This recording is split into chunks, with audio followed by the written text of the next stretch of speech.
If you've ever worked with a social media manager or several, you've probably wondered to yourself, why are they not good? Why have they not achieved me results yet? And the truth is, they're probably not bad at all. It's just that you're not actually looking for a social media manager. You're looking for a strategist, a researcher, a videographer, a photographer, a video editor, a graphic designer, a copywriter, all in one person. Is it humanly possible for this person to exist? Maybe this unicorn is somewhere. There might be one or two of them. But I'll tell you one thing, they're not taking a regular salary, or they probably started their own agency at this point. Because of this reason, founders often end up hurting their brand because they end up with someone who's okay at everything, great at nothing. I'll be showing you the exact hiring framework that successful brands use to scale, and it moves from an employee model to what I call a producer model. By the end of this video, you'll have a blueprint to create quality and effective content without the need for a huge internal team. I've broken this down into 3 parts. Phase 1 tells you about the Generalist Tax and it shows you how you might be bleeding money.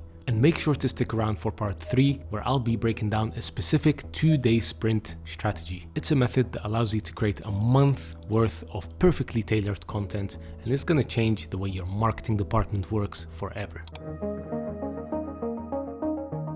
Simply put, the algorithms have changed. In 2020, it used to award volume. The more you post, the better. That's why it made sense to hire a social media manager at the time, because okay content was fine as long as you post a lot of it. How are things different nowadays? Well, social media platforms want you to keep everyone on their platform and not to go anywhere else. That means retention is the new game. They don't care how much you post. They care about, are you making people stop, and how long are they staying at your post?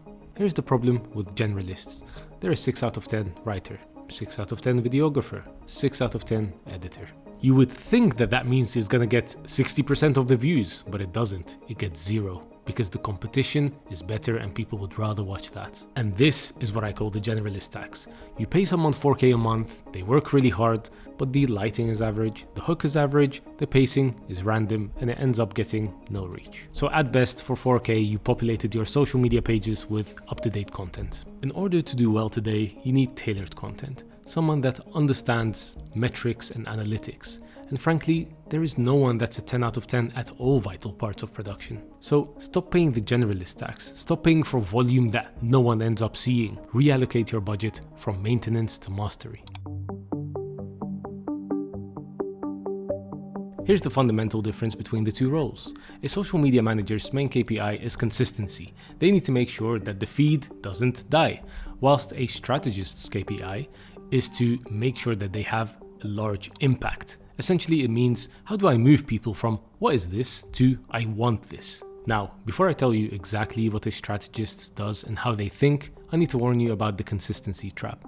I see so many brands and their main concern is just to have a pretty symmetry on their feed. The feed looks amazing, right? The fonts match, the colors are on brand, and they post every day. But then take a look at their profits and loss, and it becomes very difficult to tell whether anything is making a difference to their bottom line. This happens because you hired someone to maintain the brand instead of someone to actually grow it. A strategist operates totally differently. They don't try to do everything themselves, they allocate things to the right people. And this right here is actually the heart of the video and what you came here for, so stay with me. Think about a general contractor building a house. They don't do the entire thing, right? They don't lay the bricks and do the electricity themselves. They hire a bricklayer day 1 and day 2 they get the electrician. So this is the secret right here to making high-end content, is that a strategist or a producer, they'll know exactly the type of person to hire. They know exactly who's specialized at what and how much they should pay for them and where they should get them from. And it's all based on your budget and deliverables, ensuring that in the end you do make a profit. And that brings us to the methodology that I promised you, the producer model. Alright, here we are, phase 3. This is the practical part.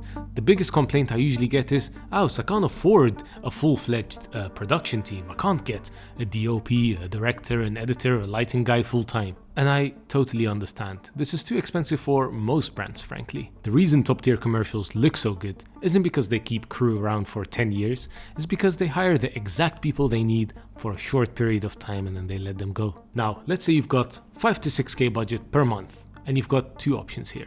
Option A is you give it all to one person, they spend 30 days stressing out, running around, shooting content, trying to make sure that they get as much as possible, and it probably all ends up being mediocre. Option B is a producer or a strategist like myself would take your budget and plan a 2-day sprint. This is what it looks like. Once we establish what we're looking to achieve and the strategy to get there, then we're not going to need the generalist for the remainder of the month. We're just going to need a few specialists for 16 hours. So we might only need one DOP who's specialized at doing products, for instance, a fully equipped studio and a lighting guy. So let's assume that we have a strategy and we know exactly what we're looking to achieve. Now we can shoot 4 educational videos, 2 high conversion ads, and 20 B-roll shots that can be used in reels over and over and over. Now that it's a wrap, we take all this footage, we send it to a specialized editor, one that knows about pacing for different type of content and one that knows about retaining attention. In 16 hours of shooting, we've now created an asset library